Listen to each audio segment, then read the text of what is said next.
So many of us at ABC News know about the work that the Grossman Burn Foundation has done to provide so much care, new life for women, children, people around the United States and the world in need of that urgent medical care. I just wanted to take a moment of your time this evening to say a few words about the Grossman Burn Foundation.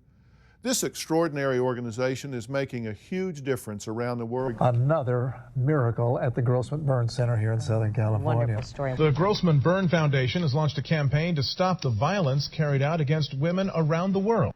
A local Oscar-winning special effects artist has become a hero to a woman on the other side of the globe, a woman whose face was destroyed by her own husband. Rebecca Grossman of the Grossman Burn Foundation found out about Eustace. Rebecca takes the prosthetics, travels to Indonesia, and delivers them to Eustace in person. It's a day Eustace never thought would come. Finally, she gets the first sign of hope that she'll feel complete again. Now, my next guest was burned so badly that she wasn't able to close her eyes or her mouth for an entire year. Imagine that. In Afghanistan, 9-year-old Zubaydah Hassan was trying to light the family stove, but when she poured the kerosene in, it burst into flames, setting her on fire. Zubaydah was scarred beyond recognition. Her flesh melted in the intense heat, leaving her arm glued to the side of her body and her face fused grotesquely to her chest. Local medical care was primitive and painful. Her father, Muhammad, was told to take his daughter home to die. But Muhammad wouldn't give up. Taking a chance, he brought his daughter to doctors at the American Army base in Kabul. Military doctors don't usually get involved in civilian cases. Incredibly, though, they made an exception for Zubaydah. A few months later, the little girl living in an Afghan refugee camp was on her first plane ride to the United States. I'm Peter Grossman. How are you? Dr. Peter Grossman heard Zubaydah's story from his brother-in-law in the State Department, and he wanted to help. I'm a surgeon, and I will be one of the doctors who will be operating on Zubaydah to help her move her neck better and to move her arm better. Behind the mask was an incredible little girl full of spirit and the will to survive. Well, the little girl who'd been given up for dead was now in the hands of angels who were determined to give Zubaydah back her smile. Look. Zubaydah has made an incredible transformation, bravely enduring 11 surgeries over this past year, with more still to come.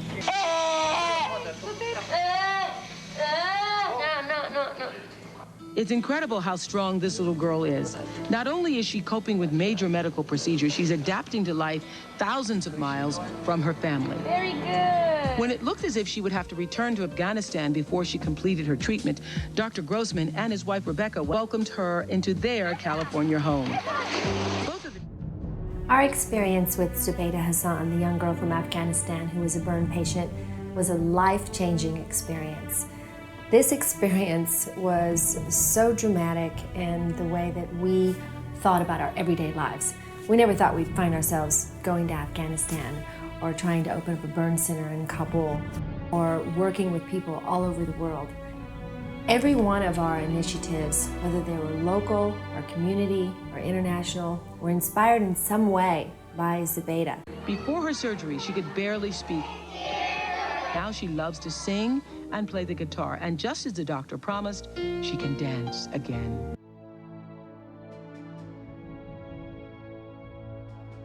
Another individual that inspired us to start the telemedicine program was Bibi Aisha, a young girl from Afghanistan that was brutally attacked by her husband, and her nose and ears were cut off.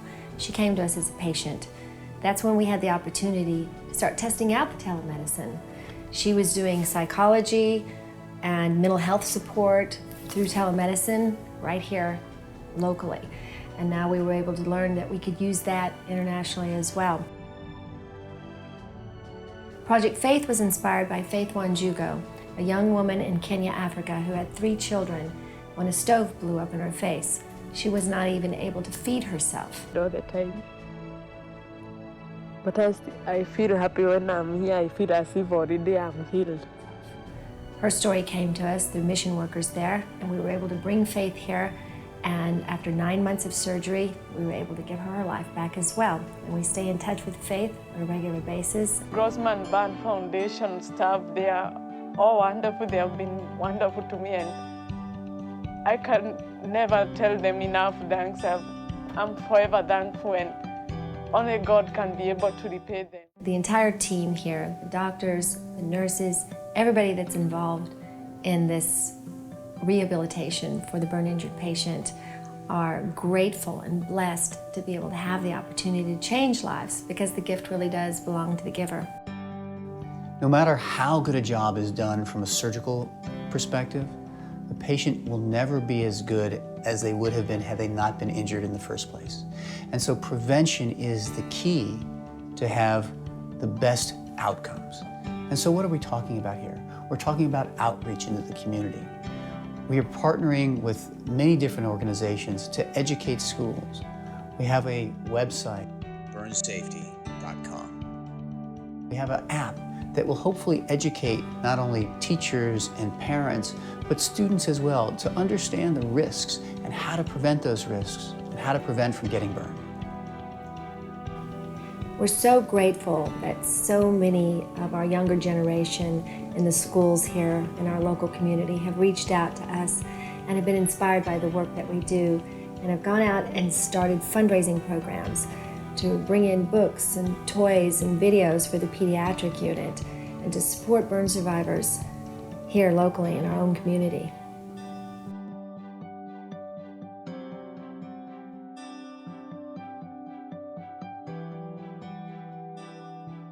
So much money is spent bringing people from other areas of the world here to the United States for treatment. Through telemedicine, finally we have the opportunity to be able to support other people and medical aid workers in these areas to treat these people for these acute burns right away. Most of the cases that we get are reconstructive. They aren't acute burns. They've built up scars over years, and then we have them come to us a year later and it becomes more of a reconstructive case.